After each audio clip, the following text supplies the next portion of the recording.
All right, welcome back to the channel, everyone who's returning. Welcome in to all of those of you who are new and here for the first time. My name is Gerardo. We're going to be talking about HEX, and more specifically, this Gaussian channel that we started developing in yesterday's video, and it's coming to fruition quite nicely, as you can see here. I've color-coded it with its respective regions, right? Respective colors, similar to the regression rainbow, right? And it slightly ties into that model as well. So we'll touch on all of that in this video, do a little bit of TA, and then finish off for something like a 10-15 minute video probably. So that's the target, okay? If you are familiar with the regression rainbow, you can go ahead and skip ahead a little bit, a couple minutes. But to those of you who are not familiar, what we did to obtain this model is pretty simple, I guess, if you can do a linear regression. So all we did was we took this region over here. We pretty much took a bunch of local minima, right? Which means bottom regions. So we took this region right here, 1, 2, 3, 4, and we got multiple data points in each little region. So we had clusters, which we fit a line through on a log scale. And when we do that, we get a set of lines, depending on how far extended we were above that fit, right? So we got an extension from fit. As you can see here, it's simply price normalized to the model and shows how it pretty much stays within. And other than that, we also underlaid what ETH did relative to its regression rainbow, but staying on track, right? We got this extension from our fit chart. And this is what's important because this is where the actual fair value end day moving average model came from, right? And I let you know 1 and I think 2 videos ago that we were going to revamp that model and make it more robust mathematically due to some things that were pointed out. I won't get too much in depth into that, but that's what we went ahead and did.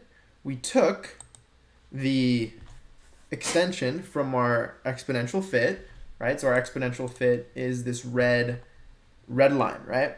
So our extension from that is this white curve. So we took our average on any given day. It's, for example, on day 100, it was a 100-day moving average. On day 500, it's a 500-day moving average. So it's a dynamic moving average that increases in length every single day, right? I hope you're following. And then what you do from there is you do some statistics on it. So that's what I went ahead and did. And we got the stats.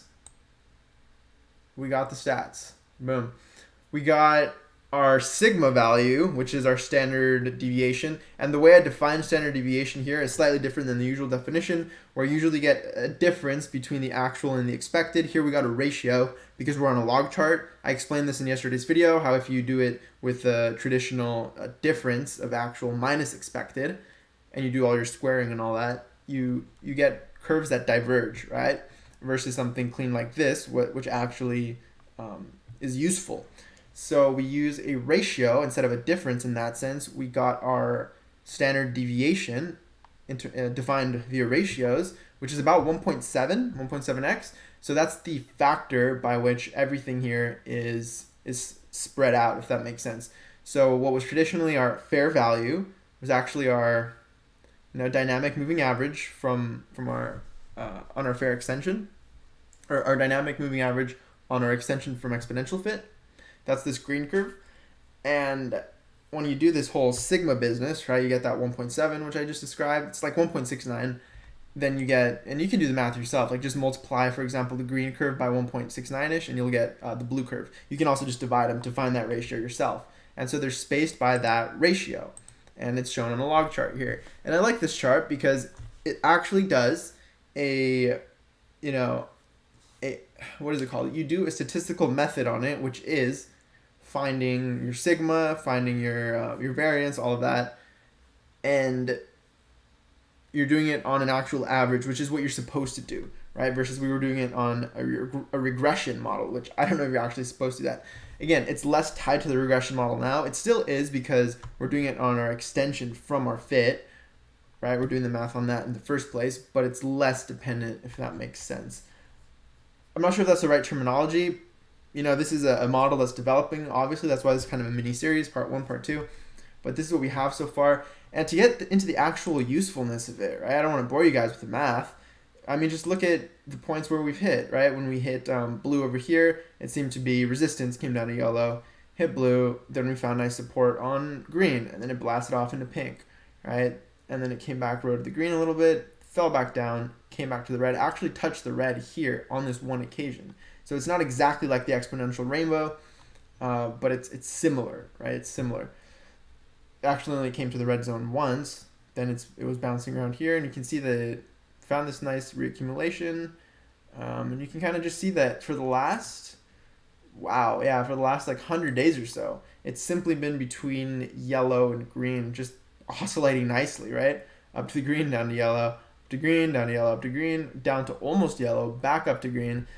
I like the fact that it didn't quite reach yellow. That's a little more bullish in my opinion. All right, like notice over here it reached red, then not quite red, then even farther away. Similar over here, it reached beneath yellow, basically on yellow, a little above yellow, and then a little more above yellow. So I like the fact that it's getting more bullish relative to these models as well. Yeah, this looks good to me. I like it. It reminds me of a long, really long extended version of something like this right here, where we're breaking our all-time highs, found some consolidation, broke all-time highs. This is uptrend consolidation type. I mean, this is just like one of the best charts I've ever seen, if not the best chart. All right, so I like this. I mean, what did it take back here to actually blast off was finding support on green, which is interesting. It's like finding support on your midline, your mean, right? So in that sense, it would be finding support on the 20-cent level, which technically speaking, that'd be amazing, right? Finding support around the 20-cent level. It's similar to what we're seeing now because it's a nice bullish consolidation above all-time highs. That'd be even more bullish if we had a further move and then we extended a little farther in this move, came back down and maybe consolidated around the green level over here. That would give me a signal that we might be headed to potentially cyan, purple, or even pink, which currently stand at approximately 33 cents, 67 cents, and $1. It's kind of nice, right? A nice little spread there.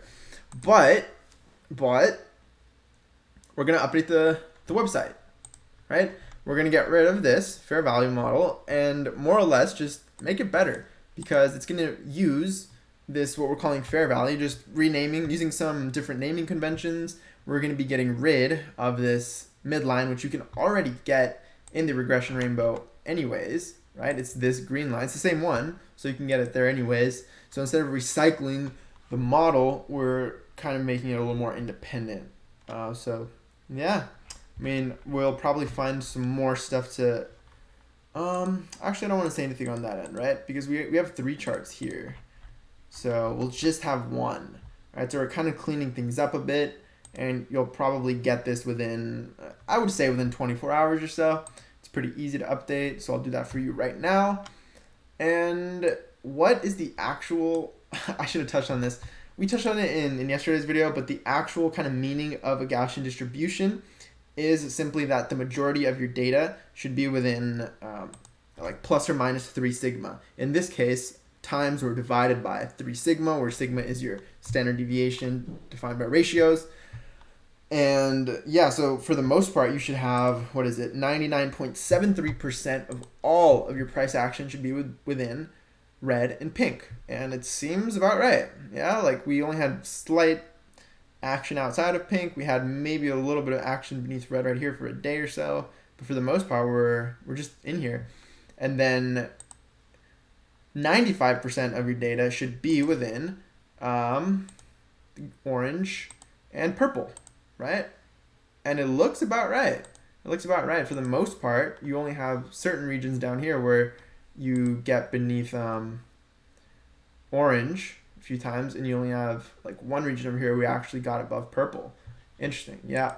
So this works. This works quite nicely. And then you can also say that 68% of your data will be within the blue and yellow, right? So it's kind of like a probabilistic model. You could look at it like that. So that's the model for you. We can do a little bit of TA. I really wanted to actually do some TA on this bull flag right here. So let's do that. I haven't done this yet, so this will be kind of real time. I've been meaning to get to this. You could probably do it from the wick and then also just from the candle. So let's do it from the wick first. Wick to wick. A nice move from 8.7 cents to about 20 cents. It's pretty good.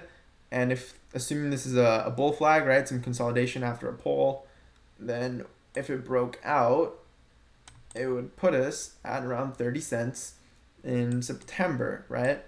Sometimes these play out slower than the actual first pull, so maybe not September 9th, but deep into September perhaps. But 30 cents would be the target if this is a bull flag, wick to wick. If we just take it from body to body, then it'd be something a little more conservative, putting us closer to just the 27 cents, right? As opposed to 30 cents. So 27 to 30, not bad. Not bad at all. If it does get there, what I like about these bullish targets is that it coincides with the targets where we said, okay, we did the same thing here, right? Wick to wick. After our breakout, assuming this is a bull flag, which we were looking at for the longest time, we even tweeted out when it broke out to the upside. Someone's excited about bull flags. But we said if it breaks out, then our target looks something like 27 cents. So it coincides nicely with these targets. These don't necessarily predict time, so you kind of have to, yeah, it's harder to predict when. And I know people say like, what good is a price prediction if you don't include the time component? And that's true. That's true. You'd have to do a little more analysis and say, okay, in previous bull flags, for example, this one, how long did it take compared to what we thought it would take to get to these levels, right? We thought it would do it in 15 days based on this poll, but it actually took an extra, almost 3 weeks. So over 2x the time to actually reach that 12 to 24% target that we were talking about, right? Let's see, just rough math. Yeah, about 16 days, and then from there to there, about 21 days, yeah. So a little over 2x. So in this case, a little over 2x the time from here. 16 would, yeah, put us into like late September. So those are kind of your targets, right? And these are conservative targets, like 27 to 30 cents, late September. If we do what we have a habit of doing, which is doubling our technical targets, then, that could be anywhere from, 25 to 60 cents, right? Because this target is 30 cents, so 30 times 2 is 60. And our least bullish target was when we did just candle to candle on this move right here, I believe, and place it at the breakout. Actually puts it at 21. So I guess you could say 20 cents to 60 cents would be your kind of range to look at, with actual targets kind of like 27 to 30 cents as kind of like the mid-range of that big range. I mean, I wouldn't trade on this data. This is just what I think is going to happen. I have no clue what's going to happen, obviously. Probably no one does, but hey, we can speculate and have fun, right? So I appreciate you watching. That's pretty much all I wanted to cover in this video. Go join the Telegram group. I'll leave a link to that down below. We're almost at 300 members, and you guys are having good discussions in there. And you get the first notification when we drop new videos. So yeah, go ahead and join that group, and I will catch you guys in a future video. Peace.